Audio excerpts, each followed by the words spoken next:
বড় হওয়ার সাথে সাথে দেখলাম যে ঠাকুমার দাঁত নেই। অদ্ভুত জিনিস, দাঁত নেই আবার এরকম হয় নাকি? তো স্বাভাবিকভাবেই দাঁত নেই বলে শক্ত জিনিস খেতে পারতেন না ঠাকুমা। হামনদিস্তা ছিল আমাদের বাড়িতে, সেই হামনদিস্তায় ঠাকুমা না বাদাম, মুড়ি, তারপরে এগুলোকে গুঁড়ো করে খেতেন।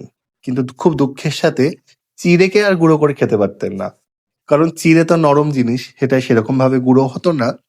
আর তখন তো এত মিক্সার গ্রাইন্ডারের প্রচলনও ছিল না যে সেটাকে পুরো ডাস্ট করে গুঁড়িয়ে দেবে।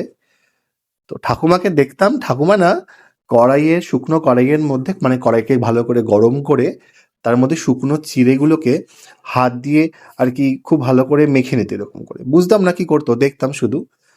দেখতাম যে ওই হাত দিয়ে ভালো করে মুছে নিয়ে তারপর ওই গরম কড়াইয়ে চিড়েগুলোকে দিয়ে দিত, দিয়ে খুব ভালো করে নাড়াতো। আর তখন না চিড়ে থেকে খুব সুন্দর একটা গন্ধ আসতো। জানি না কেন এখন এই গন্ধটা পাওয়া যায় না।